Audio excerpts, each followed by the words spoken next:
the chairperson for the session, Professor Napoleon.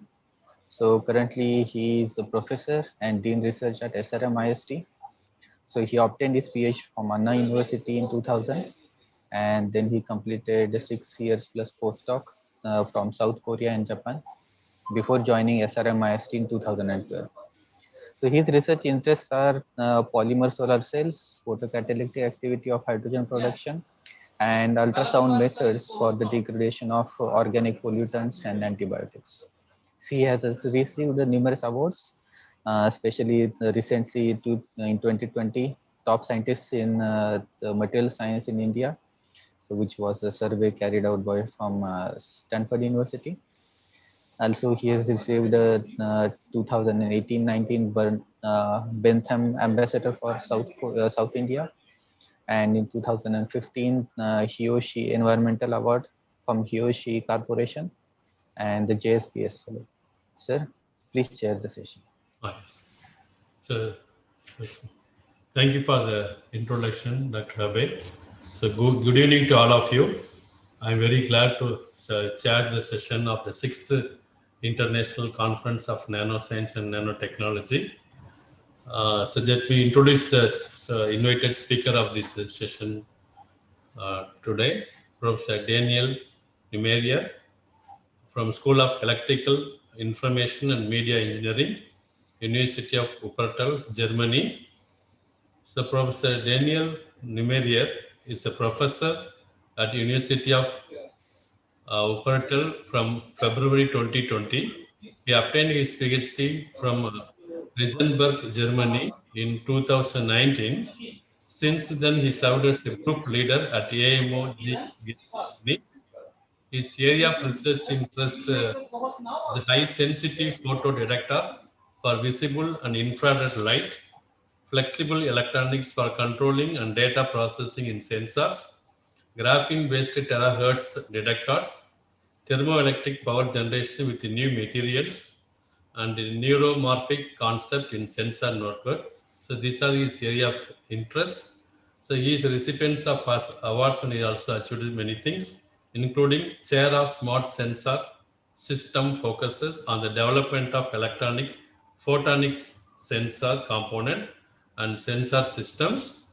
He has published several articles in Nature Publishing Group journals, including 2 in the Nature Nanotechnology and the Nature Review Materials. I have noticed that 2 of his recent articles have received more than 4,000 citations. I think it's a very good article I have seen. So thank you so much for accepting our invitation. So I think our students will enjoy to listen your talk. And he has 12 years of industry and R&D experience. His H index is 28, citation is 6,000, nearly 7,000. So with this brief introduction, I invite Professor Daniel Numerier to give you a talk on graphene-based electronic and sensor devices, application and manufacturing. So now the dais is to you. So we are waiting to listen your talk. Thank you so much. So, thanks a lot for the kind introduction. I need to share the screen. So Yes, that means so just before starting the session, so just some small information. So that presentation will be for 25 minutes and there will be 5 minutes Q&A. Okay, perfect. Thanks a lot. Yes, now I think you should be able to share the screen. Wait a minute. Yes.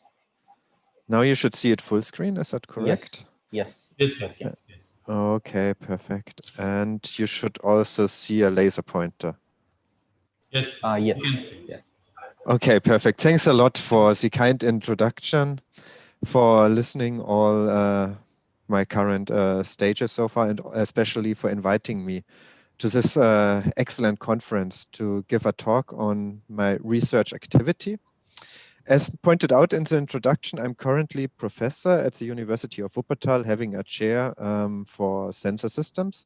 But I also have currently still another affiliation, AMO GmbH, which is a research institute in Aachen, where I am the scientific advisor. So Abe has also some history at AMO. He knows about the facilities, and that's quite a good match together with the University of Wuppertal because it provides the support from the university in addition to the excellent infrastructure at AMO GmbH. Before coming to the scientific part of the presentation, let me briefly explain you where Aachen and Wuppertal are. These are not the largest cities in Germany. Aachen might be somehow well known because of Aachen University, Aachen Cathedral, and Charlemagne, who was the emperor of Europe some 1200 years ago. It's exactly at the border to the Netherlands and also to Belgium. Wuppertal is maybe 100 kilometers to the northwest of Aachen, so north of Cologne. And it's less known than Aachen, also that's actually the larger city. Not extremely large, 300,000 people are living there. So it's medium-sized city, I would say, in Germany, but it's nevertheless worth a visit once you are in Cologne or in Düsseldorf. And with that, let me go to the scientific part now of the presentation. That's why you are all here. I will start with a brief introduction on the different applications for 2D materials, graphene and related 2D materials in the field of electronics. And there's a bunch of applications where you need to integrate graphene related 2D materials into some chip environment, into some microchip. For instance, one of the first applications, of course, mentioned was RF electronics because of high carrier mobility. That is an application for both graphene and also TMDCs. And that's mainly as a transistor channel, but also for antennas and printed electronics that has been suggested. Logic devices, that's among the first applications people usually mention when there's a new material available to replace silicon. With graphene, that will never work because there's no band gap, but there's some hope for TMDCs, transition metal decalcinides, to be used as ultrametrically scaled transistors or in a different logic approach for neuromorphic switches. There's some promising work from the US AG, DAIGI, who published that in the last years. Providing some quite good outline on the prospects. And last but not least, there's a bunch of sensor applications. So either classical sensors like magnetic field sensors, light sensors, gas sensors, but also membrane-based sensors, which are used in mobile devices for pressure sensing, microphones, but also for acceleration sensing. And it's quite an interesting field because it utilizes the mechanical properties of the 2D materials quite well. What will I mention in that presentation? First, I will go to the electronic and sensor devices. I will start with graphene-based diode. Diodes themselves, they sound quite boring, but in the end, you can use them for a variety of sensing applications. For photo detections, we use them for terahertz detection, but also for integrated RF circuits. And then I will briefly mention recent results on 2D material-based membrane-based sensors. So for acceleration sensing, pressure sensing, I will not talk about Hall sensing. The only thing which is worth mentioning for Hall sensors is that they are widely used in industry for automotive applications. You find a lot of Hall sensors, magnetic field sensors in each car, and also in consumer electronics, where they are used also for position and mainly for position sensing.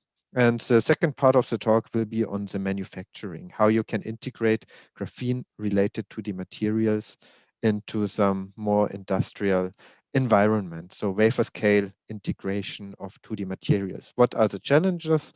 And then I will point out recent results on the encapsulation.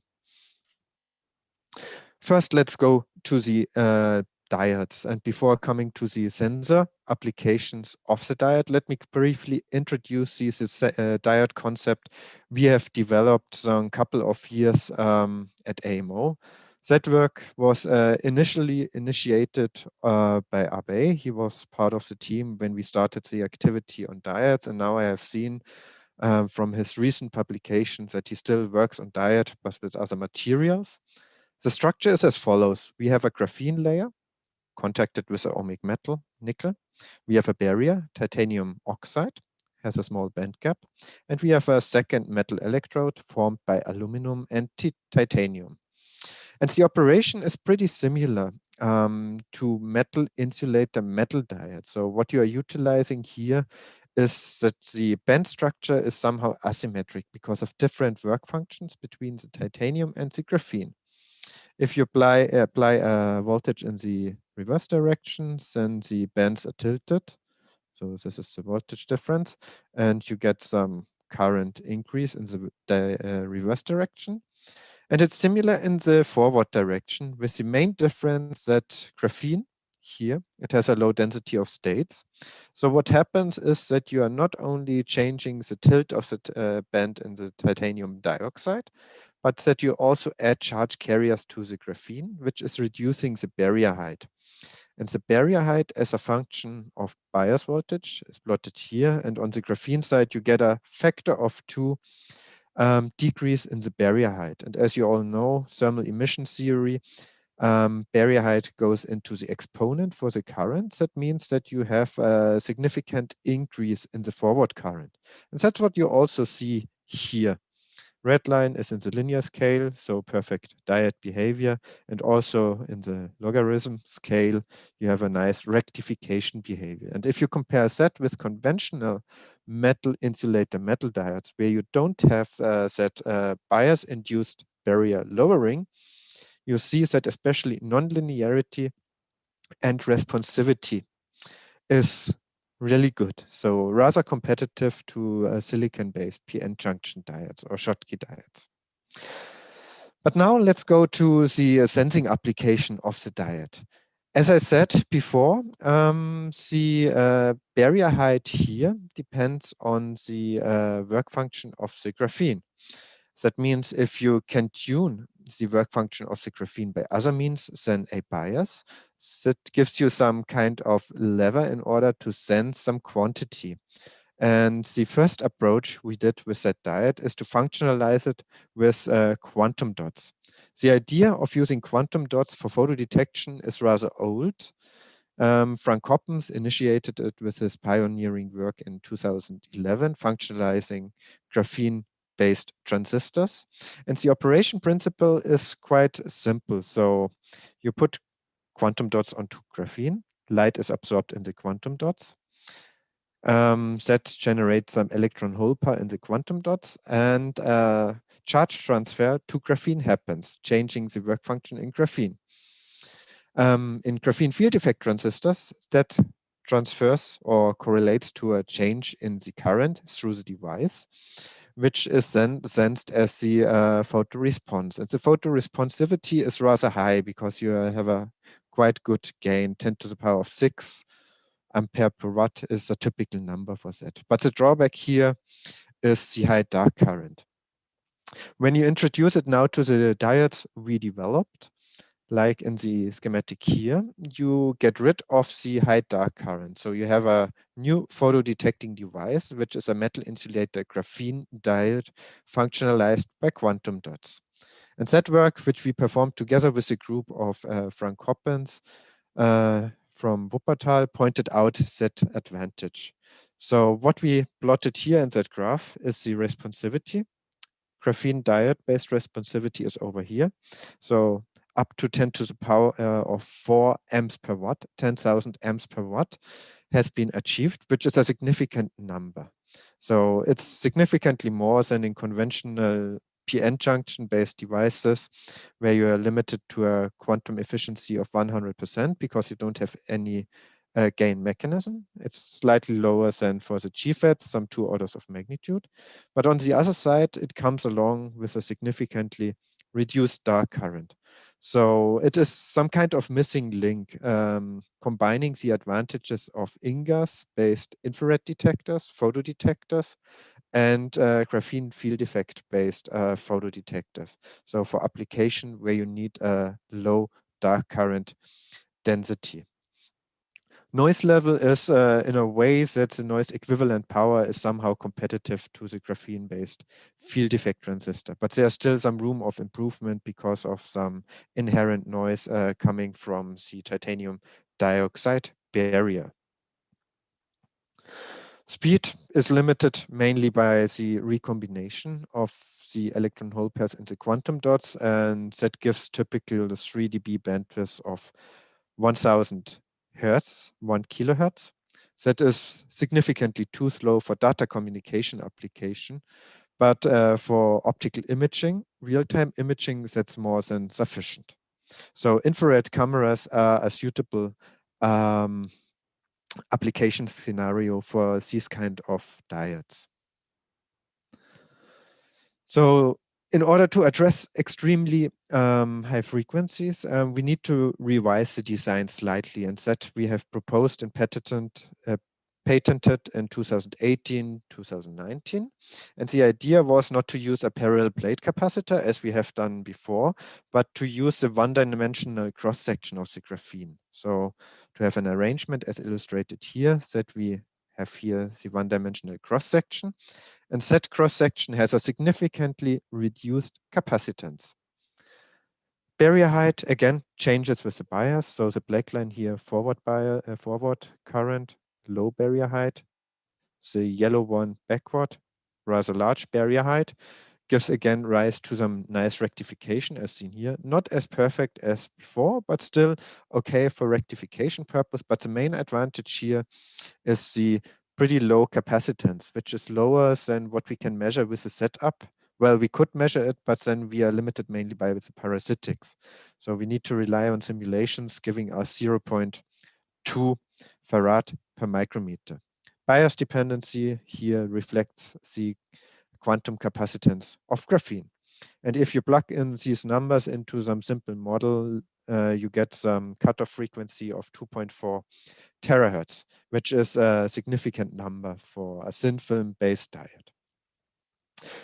What we did with these diode in the first shot is to connect them with some terahertz antennas, bowtie antennas. These are the DC pads for powering. And together with Chalmers University, we characterized them in the first instance at 160, 170 gigahertz. And in free space, we measured 80 volt per watt, not exceptionally high, but also not too small, especially keeping in mind that we normalized it not by the absorbed power, as many people do, but by the emitted power of the source. So that includes all the losses from the antenna, impedance matching, and also from the finite size of the device. And the noise equivalent power, because of the rather low noise level of 80 picowatt per square root hertz, is already quite competitive to other kind of detectors operating at room temperature. Best silicon Schottky detectors have some less than 10 picowatt per square root hertz, but we are not too far off, and improving the coupling from the antenna to the diode and the absorption by the antenna will further decrease the noise equivalent power. And further on, if you want to do it more complicated, of course, integrated circuits is the way to go. I will not go too much into detail into that part. That was also a activity which was together with the rest of the AMO team initiated by Abbey some 6-7 years already ago, together with Aachen University. And here we developed a full MMIC process to fabricate passive devices. Inductors, capacitors are in between, and resistors, and diode-based active together with transistor-based active, in order to realize different integrated circuits for communication purpose. So for instance, this is an up-conversion mixer for 10 gigahertz. That's a QAM receiver on foil substrate for Wi-Fi frequency, and some power detectors which can be used for radar applications. Let me just point out that the integrated circuits, they are highly competitive to state of the art. For instance, gallium arsenide-based technology. For instance, this mixer operating at 6 to 12 gigahertz is competitive to a similar mixer based on gallium arsenide, where you use gallium arsenide Schottky diodes. So exactly the same architecture, and the conversion gain or conversion loss just differs by -1 dB.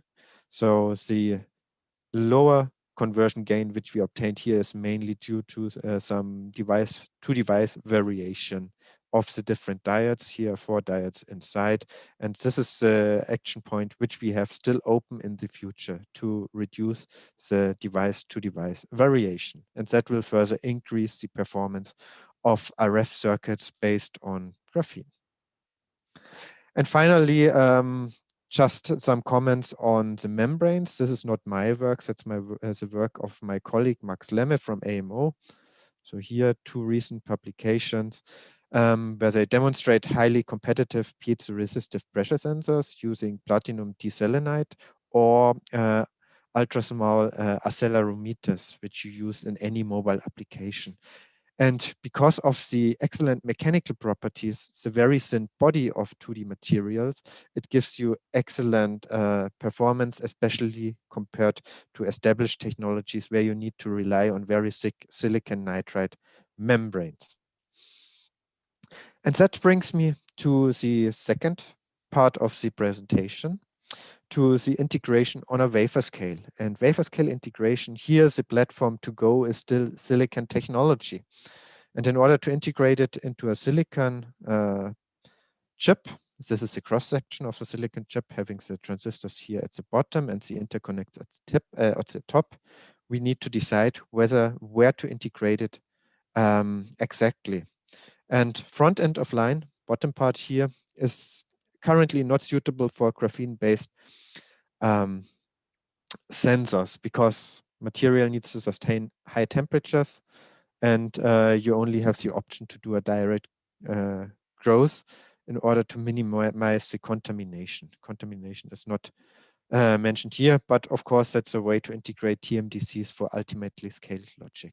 In contrast, back end of line, that's where we want to integrate the sensors mainly, has lower temperature requirements, so processing is feasible below 200 degrees, and only transfer of the graphene or other 2D material is acceptable.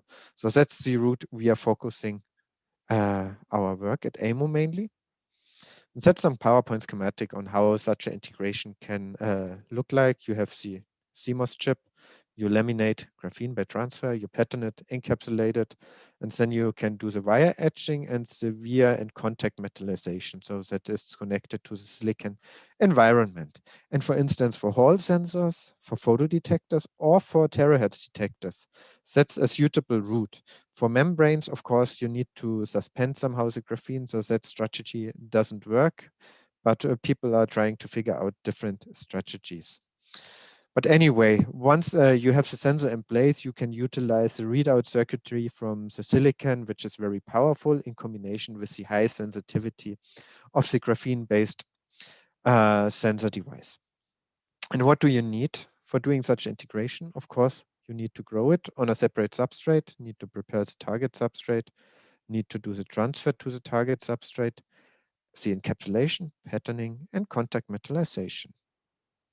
6 steps, and 3 of them, they are not perfectly developed at the moment, and they are pretty decisive because they define all the contaminations and the interactions of the graphene with the environment, finally defining the performance of the device. And that's preparation of the target substrate, transfer to the target substrate, and the encapsulation. Patterning, contact metallization, as well as the growth on a separate substrate, I would say that's already pretty well in place right now at different labs all around the world. I will not go through all of those 3, but only show our recent results we obtained on the encapsulation of graphene using plasma ALD of aluminum oxide. And the reason why we want to use plasma ALD is because it's a fast process compatible with industrial standards, so used in industry, and it provides the best aluminum oxide layers available. Of course, not competitive to sapphire substrate, but the best layers available on a thin film process. It provides very good nucleation on the graphene, so you don't need to have any further functionalization. So that's the ideal process for manufacturing, especially if you want to have very thin oxides which sustain very high electric field, which you, for instance, need for RF devices. and also for optoelectronic devices like modulators. Problem here is that the process using plasma uses oxygen plasma, and graphene and oxygen plasmas are not the best friend, honestly. So oxygen plasma easily destroys the graphene. So we need to have a solution in order to avoid the destruction of the graphene. First solution was to use short plasma time in each cycle. So we recently installed a new ALD system at AMO from Oxford Instruments, which is designed for ultra short plasma times. It has 150 milliseconds per cycle. In the tool we had before, it was around about 2 seconds. So a significant improvement, but that improvement is not sufficient enough. We also need to encapsulate graphene. And here we have chosen a monolayer of HBN, which can also be grown on large scale using a similar technique as for graphene, and then transferred on top of the graphene.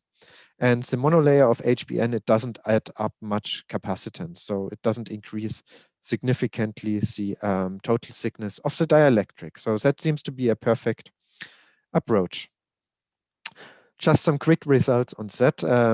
Using Raman characterization for studying the structural properties. We have here 3 different samples. The standard process, water process, is the green line. Graphene without HBN is red, and blue is graphene with HBN. After encapsulation, what you see immediately, the red one, here you have a peak indicating some defects. It's completely destroyed. Green is okay, blue is okay. The difference in the peak height here is mainly some interference effect because of different thicknesses on top of graphene. So if you lay the blue and the green on top of each other, you get essentially similar curves. And if you analyze, sorry, Daniel, to yeah, disturb, but 3 minutes. Can you perfect. finish in 3-4 minutes? I have 3 slides left. Nice, thanks. That sounds good. So if you analyze the peaks in more detail, you see without HBN, completely destroyed, very large D peak, 2D peak pretty broad. And with HBN, it's quite similar to the reference sample using the water process. And the electric properties are also outstanding here, even more outstanding because that's essential of that process. We obtained very high breakdown fields for only 10 nanometer. We obtained 9 megavolt per centimeter, which is the literature value for aluminum oxide, at least for high quality oxide. The oxide corresponds to 6 nanometer aluminum oxide, and that was not possible with the water process. However, we need that for optical modulators, where we need to apply very high electric field to make the graphene transparent. And with that, I will come directly to the end. The first thing I want to say before coming to the conclusion is that recently a new European project has started within the framework of the graphene flagship. And the project 2D EPL, it's called 2D Experimental Pilot Line. It's a 4-year project. And the goal of that project is to set up a experimental pilot line for 2D materials, mainly graphene and tungsten disulfide. It has started last year. Duration is 4 years. And for you, it might be interesting that we plan 4 multi-project wafer runs where people can send us their design and order chips based on their design. So the first one will be in October 2022. And then every 6 months, there will be one more multi-project wafer run open to everyone around the world. Of course, not free of charge, but the charges will be rather low, covering only the processing costs. And that brings me directly to the end. On the device side, we have seen that graphene and show already some outstanding performance. I mentioned only diodes for photo detection, terahertz detection, membranes, Hall sensors, and so on. But there's a bunch of devices which has competitive or even outstanding performance. However, diversity is rather high. So we have different types of devices which all require some kind of different fabrication process. However, that is not too bad in my mind, because we need at least to establish one baseline module for the most promising devices. And that will push further the whole field. Transfer is still the main bottleneck, so that's something we need to concentrate in the future. And then once we have the whole value chain established for one device, I think the field is open for further development. And with that, let me thank my team at AMO at the University of Wuppertal, my main collaborators, the companies and the academic collaborators, as well as those who paid the work for the financial support and for other kind of support. And finally, for your attention. Thanks a lot.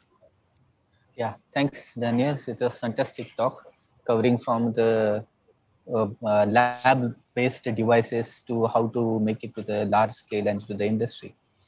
Very nice. So we'll take some few questions from audience. First one is Dr. Chandramohan. Yes, can you hear me? Yes, go ahead. Yes, so I really enjoyed your talk. Thank you, Dr. Daniel, for the wonderful lecture. So I have a couple of questions. First question is related to the sensor, IR sensor based on graphene. And there you have mentioned you have used graphene as a semiconductor. So how the band gap was induced in graphene? Was any special technique adopted to induce band gap?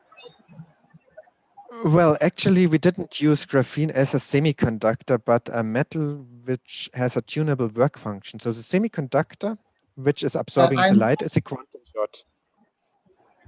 Okay, that You're talking okay, about MI structure. Yes, exactly, exactly. This line, yeah. Yeah, exactly. So here we is it put a kind of quantum dots. Is it a kind of MIS structure?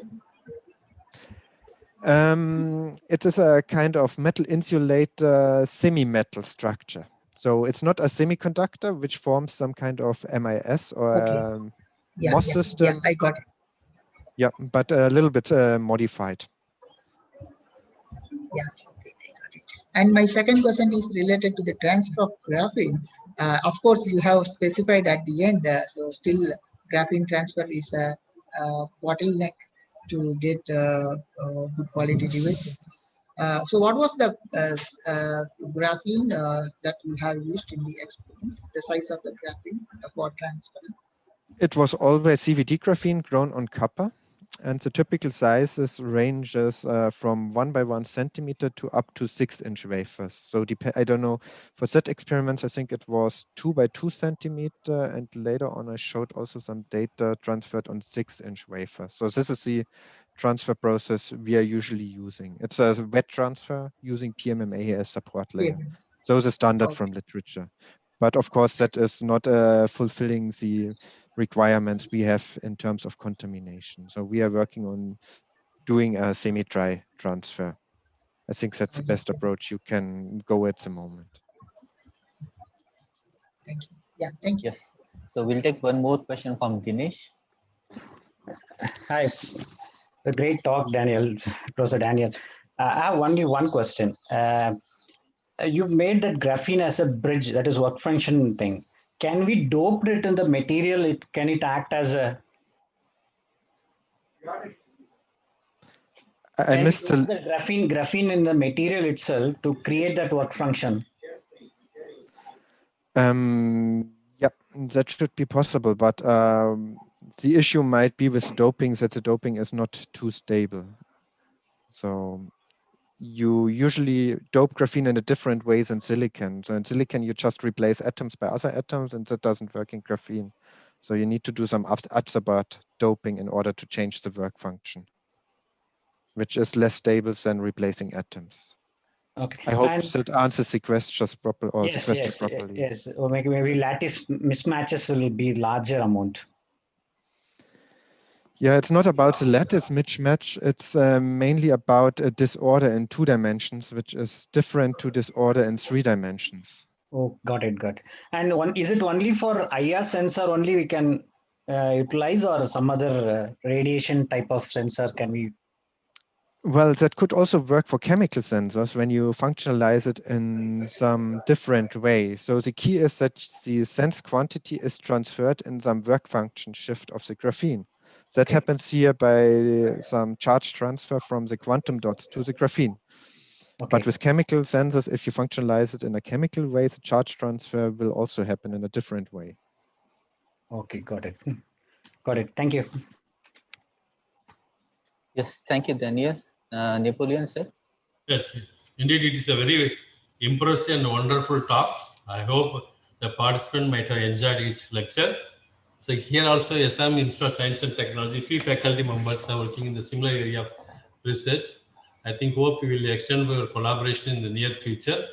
That will be helpful for our faculty member also.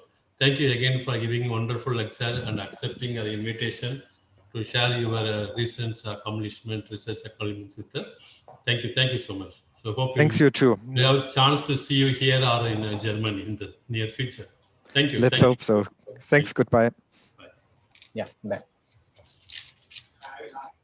So, sir, we can move on to next session. So we'll move to the next session 2A. So this is for the contributed lecture. So 3 of them are giving lectures in this session. So may I invite Saurav Kachali. So as I think, no, I don't know whether, okay. The topic of his lecture talk is length and diameter dependent electrical transport properties of individual cupric oxide nanowire. So may I request Saurav Kajali to give presentation. This is for only 10 minutes and 8 minutes is for presentation and 2 minutes for discussions. Thank you. Yes, am I audible? Yes, you are audible. Yes, okay. Presentation is visible. Is presentation visible? Yes, visible. It's clear. Okay. Okay, thank you. Okay.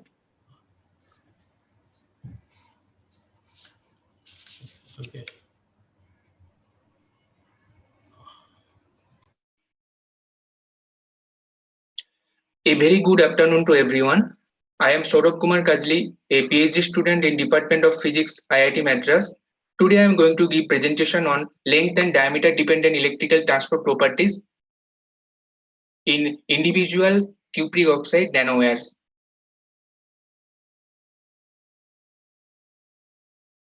So this is the outline of my talk.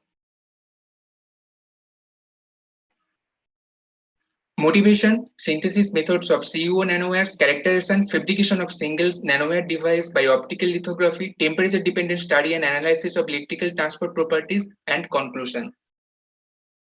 Cupric oxide nanowires extensively explored in many applications, and these are the building blocks for many applications like optoelectronic devices, chemical sensors, and energy storage. For understanding the collective behavior of an array of nanowires, investigating the individual nanowire as a building block or more get into the deeper insight into the transport properties is very fundamental aspects. Also will fulfill the fundamental aspects along with also the fulfill the efficiency of those devices. It is also reported the single nanowires are promising in sensing application, photovoltaic, MEM resistor, field effect transistor, etc. The investigation provides a thorough insight into the electrical behavior and also provide a platform for future micro and nano electronic devices involving single nanowires. So synthesis of cupric oxide nanowires, copper foil after cleaning with acetone, isopropanol, DI water and HCl treated, we have kept in heating in furnace and at 500 degrees centigrade for 10 hours, and CuO nanowires grows on the copper substrate.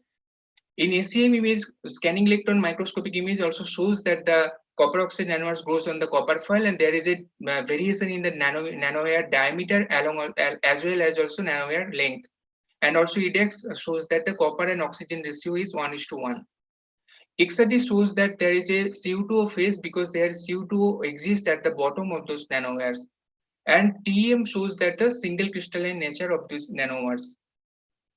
Now from the array of these nanowires, I have to isolate the nanowire and make a single nanowire device. For that, I have to take help of photolithography. And for photolithography, we have taken like silicon substrate, and after the spin coating the photoresist, then UV exposure, then development and the metallization and the lift off and make a pattern substrate. And the nanowire array, we have ultrasonicated in the ethanol and dispersed nanowires have been dropcasted on the pattern substrate. After that, we have checked in the SCM and and selected the fabricated single nanowire device.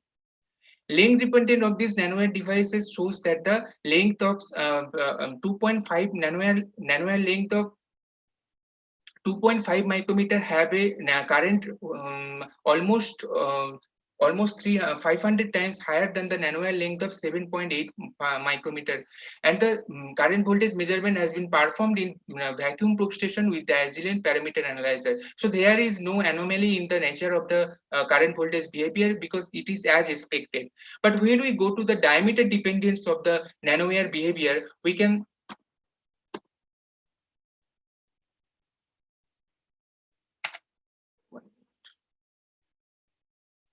I am unable to go to the next slide. Hello. You can use your keypad.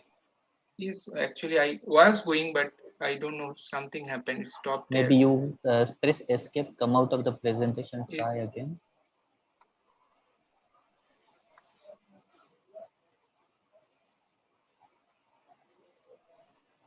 Can I stop and start?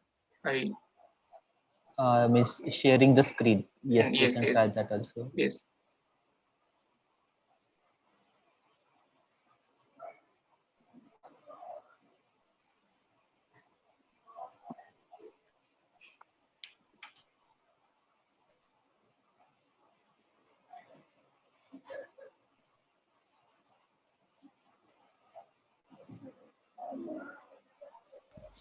Please close your PPT and then reopen.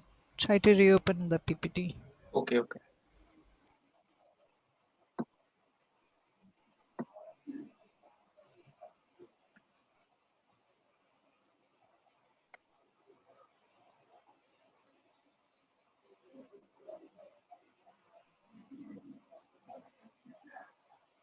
Is it now visible?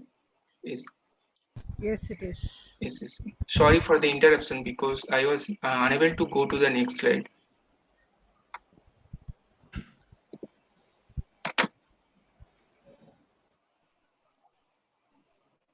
So for the diameter dependence transport properties, we have selected few nanowires which has difference in the diameter, like it varies from 64 nanometer to 276 nanometer.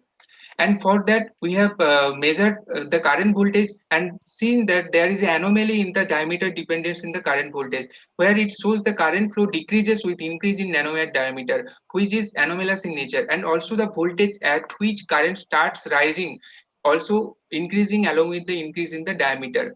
And also from intrinsic carrier concentration, we have derived from this relation, and we can see that the nanowire having thinner diameter has intrinsic carrier concentration or one order higher than the thicker nanowire. And also the conductivity is almost 3500 times higher than the thicker nanowire, which is the 276 nanometer, which has diameter of 276 nanometer.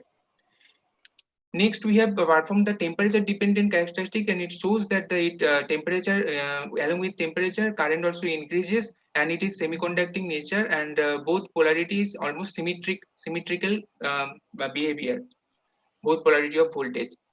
And if we plot the JV characteristic in the logarithm plot, we can see the slope of these plots are slowly changing along with the voltage in different along with voltage at different three different temperature. And these values of the slopes are nearly 2 or more than 2, which suggests that the space charge limited conduction mechanism is a dominant mechanism in this region. Now, if we see this plot, we can see there is a 4 distinct region exist at room temperature logarithm plot, and we can see that at lower voltage it is ohmic, then it is more controlled by the shallow traps SCLC, where the M is between 1 and 2, and next M value is greater than 2, which is SCLC governed by traps in exponential distribution, and next in more higher voltage we can get a trap free SCLC where the slope is almost near to 2. Next, from this, we want to understand what is the reason behind this distinct diameter dependence, and we want to calculate the trap density, and we can calculate this from the crossover voltage, and crossover voltage we can calculate from the extra plotting the low temperature IV plots, and we can get trap density is almost 3 times higher in the thicker nanowires compared to the thinner nanowire. And also Arrhenius plot, from Arrhenius plot we can calculate the activation energy. We can see the activation energy also higher in the thicker nanowire compared to the thinner nanowire. Now we want to get into more details of what is causing this anomaly, and we have performed Raman spectra and photoemission study on single nanowire having diameter of 93 nanometer and 200 nanometer. We can see that Raman spectra has shows that there is a active phonon mode of T2G corresponding to CU2O phase in the thicker nanowire, and also PL study also supports the existence of CU2O phase in the thicker nanowire by showing an extra broad peak at 890 nanometer. And if we see the band diagram of Cu and Cu2, we can see that the holes are getting transferred from the Cu to Cu2, and these Cu2 regions in the thicker nanowire act as the hole traps, thereby impeding the charge transport in the thicker nanowire. Synthesis. So I am coming to the conclusion of my talk. Synthesis of single crystalline CO nanowires by thermal heating of copper foil, fabrication of pattern electrodes by optical lithography technique, isolation of individual nanowires and electrical transfer properties studies of single nanowires. Current flow decreases with increase in diameter of the single nanowires. Trap density and activation energy calculation shows a higher value in thicker nanowires, where the intrinsic charge density is in 1 order higher in the thinner nanowires. Raman spectra shows that the Raman active phonon mode corresponding to CO2 present in the thicker nanowires, which is absent in the thinner nanowires. PL study also supports the existence of CO2 phase. The CO2 regions inside the thicker CO regions, thicker CO nanowire act as the hole traps, which hinders the charge transport, also makes this anomalous diameter dependent electrical transport in single CO nanowires. We hope this study will help in performance of the devices, analyzing the performance of the devices, and also by building more nanoelectronic or optoelectronic devices. Yes, thanks, Saurabh. So there is one quick question. Have you Yes. done any annealing of your devices before Yes. the measurement? After this step, after this transferring this nanowire onto the palladium substrate, palladium pads, we have done annealing to make the contact, good contact between the What pad and the temperature? at 200 degree. Okay, yes. Yes. Yeah, thank you. Yes. Any more Yeah, thanks question? for your presentation. Yeah, so no, so there are no any more questions, Okay. and we have to keep up the time. Yes. Sorry for the interruption because. No problem. Thank you. Yeah, Thank you. thank you. So, sir, we can move on to next. So we move to next speaker. Yes, please. I invite the second speaker of this contributory lecture, Amrita Krishnan Bindu. The title is Realizing the Ratiometric Temperature Sensing Properties of Lithium, Yttrium, Tellurium Oxide, Samarium 3 plus phosphor. Is from the Department of Physics, University of Kerala, Karivakottam campus, Thiruvananthapuram. So now may I invite Amrita Krishnan Bindu to present their talk. Thank you, sir. Am I audible now? Yeah, you are audible very much. Are my slides are changing, sir? Yes. Slides are Please changing. proceed. It's okay. Okay.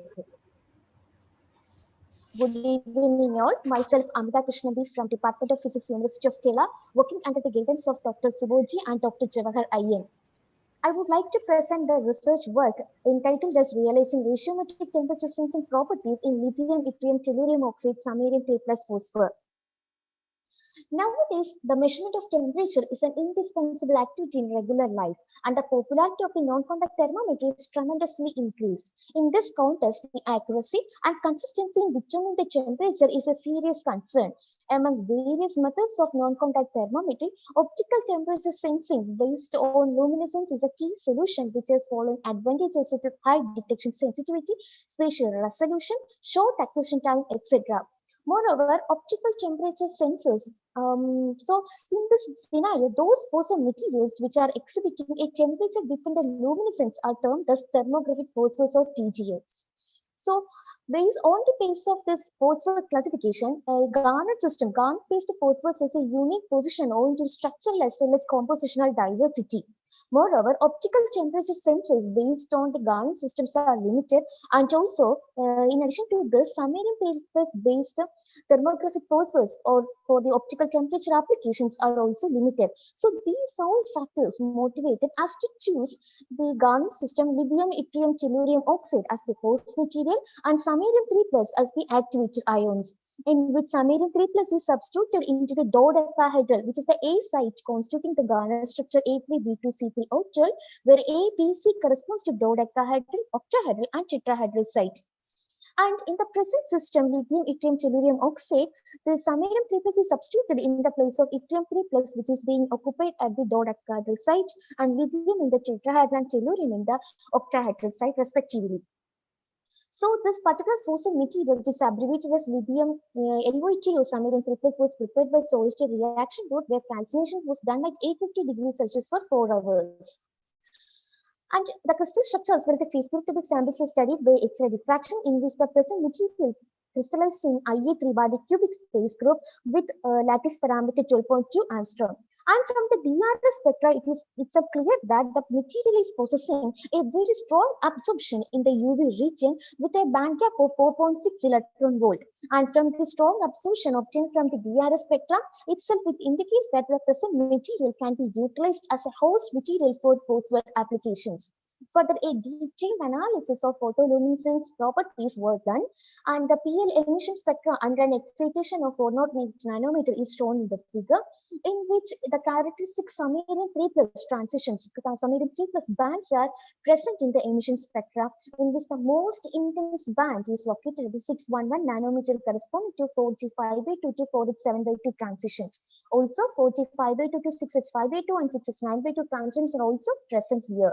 Regarding the PL excitation spectra, which was monitored under an emission of 611 nanometer, the most intense excitation band is located at 408 nanometer, which corresponds to 6H5A2 to 4F7x2 transition. And also we can notice that with increase in the concentration of samarium 3 plus, the emission band intensity increases up to 0.05%, beyond which concentration quenching takes place. And this concentration quenching mechanism can be calculated by calculating the critical transfer distance, which was put forward by Blaise critical transfer equation, given by 2 into 1/3 power of 3V by 4 pi xCn. And for the present LBOTO samarium 3 plus, it is found to be 20.72 angstrom. And the energy transfer mechanism which caused the concentration quenching is due to the electric dipole interaction existing among samarium 3 plus ion. And the overall energy level transitions involving emissions as well as excitations are indicated in the energy level diagram. And the overall emission, PL emission from the LVTO, 0.05% of samarium 3 plus falls in the orange-red emission as indicated in the CA diagram with CA coordinate of 0.45, 0.36. Further, in order to propose this particular material for optical temperature sensing applications, we went for the temperature dependent luminescence. As I have already told that in order for a material to be thermally or the thermographic phosphor, it should have a temperature dependent luminescence properties. So we have analyzed the temperature dependent decay time from a temperature of 80 Kelvin to 500 Kelvin. From the figure itself, it is clear that with increasing the temperature from 80 Kelvin to 500 Kelvin, the decay time is decreasing from 1.0 to 1.165 millisecond. That means that the decay time is decreasing with increasing temperature, or in other words, decay time is changing with increasing the temperature. This implies the fact that the present material is having a temperature dependent luminescence properties, which fits the criteria of a thermographic phosphor, and thereby it can be utilized for the optical sensor applications. So we have further calculated the decay time out of these decay curves by fitting it with an exponential function, in which the average decay time is calculated by tau star equal to A1 tau1 square plus A2 tau2 square by A1 tau1 plus A2 tau2. And further, this average decay time versus temperature plot is fitted by means of Struck and Foger model, given by tau t equal to 1 by A plus B e raised to minus E by kt. Further, we have evaluated the relative sensitivity, which is defined as 1 by tau into d tau by dt in 100%. From the figure itself, it is clear that this relative sensitivity starts from 0.1% per Kelvin to a maximum at 370 Kelvin, having a max value at 0.498% per Kelvin. This implies the fact that the present material is suitable, very much suitable for the optical temperature sensing applications. Further, we have done a comparison of the present material with that of the already reported materials for optical temperature sensing purposes. And from the theory itself is clear that the present material is a good choice for optical temperature sensing applications. So conclusions, the present material, a lithium, yttrium, tellurium oxide, samarium 3 plus garnet is exhibiting samarium 3 plus is exhibiting its characteristic emission band, in which a maximum emission band is obtained at 611 nanometer and an excitation of 408 nanometer. And it is found that the optimal concentration is 0.05 mole percentage, and through temperature dependent decaying analysis, the ability of lithium, yttrium, tellurium oxide, samarium 3 plus as an optical sensor for non-contact thermometer was studied in the range of 200 to 500 Kelvin for the first time, and the maximum relative sensitivity of 0.498% per Kelvin at 370 Kelvin is obtained, making it or suggesting it is suitable optical temperature sensing applications. Further, in future scope, we would like to study the optical temperature sensor in using FIR, fluorescence intensity ratio method also, and the study of the thermochromic response of LY to samarium 3 plus for checking whether it is suitable for safety sign application also, and also the fabrication of sensor based on LY to samarium 3 plus. And I would like to acknowledge DST Inspire Fellowship from Government of India as well as Central Laboratory Instrumentation Facility Center of University of Kerala for instrumentation support, and ICONN-2021 of SRM University for granting me an opportunity to present my work before you. Thank you. Thank you all. Thank you, Amrita Krishnan. So there is one question from Dinesh. Sir, please. Yes, Dinesh, can you please ask your question?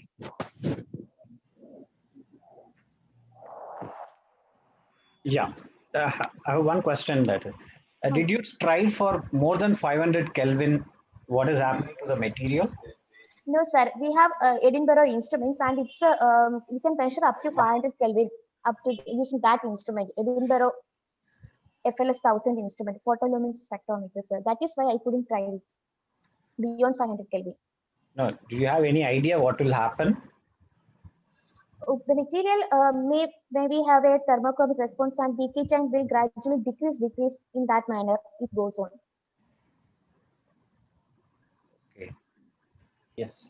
So there is one more question. How CIE color coordinates plot obtained?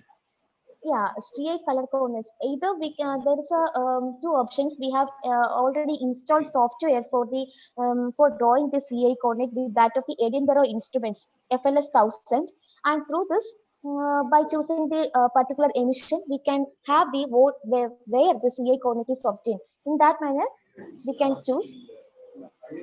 Or by using MATLAB software also, we can plot the CI diagram. In either two ways, we can do. Yes. Okay. Thank you, Amrita Krishnan. Thank you for joining. Thank you, sir. Yes. Okay, thank you, sir. Thanks a lot. Yes. Sir, we can move on to the next one. Okay. So shall we move to the last speaker of the session, Sumana Sannigrahi. The title of the speech is Detection of Escherichia in coli in food sample by magnetosome based biosensor. The speaker is from School of Biosciences and Technology, VIT Vellore. So may I invite Sumana Sannigrahi to present her work. Thank you, sir. I hope I am audible. Yes. Yeah, you are audible, very much audible. It's very clear. Please. So I am Sumana Sannigrahi, and I am presenting my topic, that is detection of Escherichia coli using magnetosome-based biosensor. So what is food? Like food, there are vast range of food products which we consume in a day-to-day life, but there are various kind of food pathogens which affect this food products. So one such organism is Escherichia coli, which we are focusing in our study.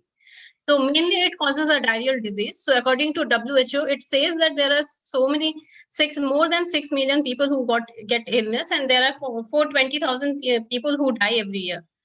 More than that, it is a global issue because it causes death. Moreover, the medical expenses bear by the patients also causes economic losses. So there are many traditional assays which has been used for the detection of this particular pathogen, but then there is limitation to those assays as they are limited to the lab scale. So coming to our study, we are developing a magnetosome-based biosensor for the detection of Escherichia coli.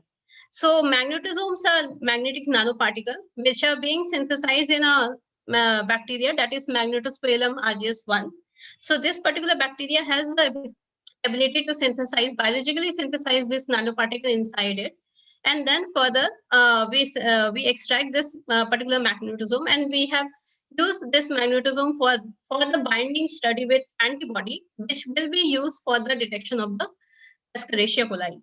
So why we have used magnetosome over synthesized magnetic nanoparticles? Because they are biologically synthesized. Moreover, they have more chemical purity as they are synthesized inside the bacteria. They have a uniform crystal lattice. They have a lipid bilayer membrane over it, which has the various kind of functional groups. So we don't need a linker molecules to link it to the antibody. And then they are highly stable, and they can be easily separated from the solution. So what are the advantages of magnetosome-based biosensor? So they are highly sensitive and selective. Moreover, we are using a microelectrode, that is screen printed microelectrode, over which we are placing the magnetosome antibody complex, and then we are focusing on the application part. So it is cost effective, it has a magnetic property, and there is a direct binding of magnetosome with the antibody rather than having a linker molecule. So the aim of the study is detection of Escherichia coli in food sample by magnetosome-based biosensor. So there are various objectives. So first is we have extracted the magnetosome from the bacteria, and then we have directly bound it to the antibody. Further, we have detected the liposaccharide, that is the antigen of the Escherichia coli through ELISA and EIS. And then we have further developed the sensor, and we have applied it in food sample for the detection of Escherichia coli. So coming to the methodology, first we have extracted from the bacteria. This is the bacteria which contains the nanoparticle over inside it. So we have first cultured the bacteria, and then we have done centrifugation. And further we have done sonication after collecting the bacteria. And then after sonication, we have attached a magnet near it. And then we have collected the magnetic nanoparticle, and we have lyophilized it for further characterization. So this is the experimental design. First, we have conjugated it, and then further we have introduced the antigen, and we have proceeded with ELISA for the confirmation. Next, we have applied it over the screen printer electrode, and further we have gone for impedance-based analysis. Next, we have introduced the bacteria from the food sample, and then further we have gone for impedance-based analysis. So coming to results, this is the nanoparticle magnetosome, which has cubo-octahedral in shape, and they are 37 nanometer range. Further, SEM analysis reveals that they are uniform structure. AFM analysis reveals its structure size length, that is around 33 nanometer, and EDX analysis shows the FeO presence in the magnetosome. So coming to binding of magnetosome, first we have done absorbance-based study. We have checked all the moieties in a spectroscopy, and we have checked the differences in the spectroscopy. So the differences is more when the magnetosome antibody complex has been used. Further, we have checked it in a impedance-based measurement. So we can see the RCT value, the semicircle, which is increasing when we have used the conjugate together compared to the individual moiety. And again, we have checked the concentration also. So we have used various concentration of antibody as well as magnetosome antibody complex, and we have checked how it is differing in each study. So next, we have introduced the liposaccharide, which is the main moiety which causes the infection in individuals. So we have again checked the absorbance first to check the confirmation that antibody and antigen is binding along with the magnetosome. And further, we have used ELISA to check the presence of antigen in the solution. So next we have used impedance-based study. So here we have again checked for both, that is antibody and antigen, and other way we have checked magnetosome antibody with antigen. So we can see the pattern is overall same, but there is increase in RCT value as we have increased the concentration of antigen over the period. So next we have extracted the liposaccharide from the Escherichia coli that was infected in the milk sample and water sample. So as we can see, there is magnetosome antibody complex and antibody. We have compared it. So that is the control which doesn't contain any Escherichia coli, and the sample test sample which contains the Escherichia coli. So we have checked it. We have first checked it through ELISA, and next we have checked through EIS. So we can see there is increase in the RCT value as we have introduced this test containing the E. coli sample. And further, we have taken Escherichia coli 10⁻⁻1, 10⁻⁻9, and we have diluted the sample till 10⁻⁻1, and we have checked it directly over the screen printer electrode. So we have conjugated the magnetosome antibody complex over the screen printer electrode by a magnet. We have stabilized it, and then we have further introduced the E. coli samples over the electrode surface, and we have checked for the impedance. So as we can see, the negative samples show very less RCT, whereas when we have increased the concentration of E. coli sample, it increases further. So we have similarly checked for the mill sample. So coming to confirmation, then we have gone for FSM imaging to check whether Escherichia coli is magnetosome antibody complex is binding with Escherichia coli. So we can see the structure of E. coli here. And the nanoparticle, this is the cubo-octahedral shape of the nanoparticle which is over the surface, throughout the surface of the Escherichia coli. So further, we have checked the cross-reactivity of the sensor. So we have used two other pathogens, that is S. aureus and L. monocytogens, along with Escherichia coli. So when we have checked for the RCT for other two pathogens, we can see the RCT is comparatively low compared to Escherichia coli. And further, we have again studied a capture efficiency assay to check how much magnetosome antibody is actually capturing the E. coli present in the food sample. So from various CFU per ml concentrations, we can see that there are like almost 50% to 90% they are capturing the pathogens. So coming to the conclusion, magnetosome was successfully extracted and bound to antibody. Binding of magnetosome with antibody was confirmed with spectrophotometry. The formation of magnetosome antibody liposaccharide complex was verified in ELISA and EIS. Further, magnetosome antibody complex biosensor was developed, and then this biosensor was implemented on contaminated samples containing the liposaccharide of it. And further, E. coli cells were also detected in the developed biosensor. So this biosensor is proved to be a rapid sensor, as it takes only 30 minutes to detect the sample. But it is cost effective owing to the screen printed electrodes which we have selected, and sensitivity, as it can detect E. coli cells till 10⁻⁻1 CFU per ml. Further, it is specific as it shows specific detection towards Escherichia coli, and the FSM image confirms the detection of the Escherichia coli. So for coming to acknowledgement, I would like to acknowledge DBT as well as Dr. Majorisu from CSI Secretary for helping me throughout the experiment to conduct the electrochemical experiment in CSI Secretary and Hello Institute of Technology. Thank you. So these are some of the references. Okay, sir. Yes. So is there any quick question?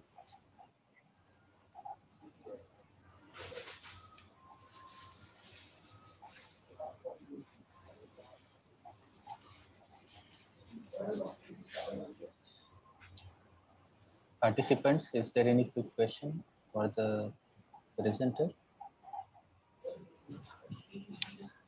Okay, so Sumana, there is no question. So thank you for joining and giving the presentation. Okay, thank you, sir. Yes. So can we close this? Yes. Yes, sir. Okay. Yeah. On behalf go of ahead, the organizing committee of ICON, on my own behalf, I would like to extend my sincere thanks and appreciation to all the speakers of this session, including Professor Daniel Neumeyer, and made these sessions highly informative for the participants. I hope all the participants might have learned many things and also taken home messages and implements the ideas to publish papers in the Nature group of journal. That is my wish. So especially, and also you might learn many things from the Dr. Daniel for the application studies.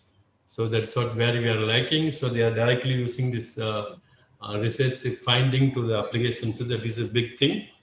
And I also would like to thank Dr. Abhay and other organizing members for their support and contribution and made these sessions very successful. So thank you one and all.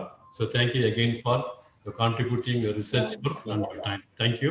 Hope to see Yes. you in the near future. Thank you. Yes. Thank you, sir. So on behalf of organizers, we would like to thank Professor Napoleon for chairing the session and looking after it within a time. Okay. Thank you. Thank you. Thank you, participants, for joining the session. So please note that tomorrow's session will be starting early at 8:30. So please make yourself available. Thank you.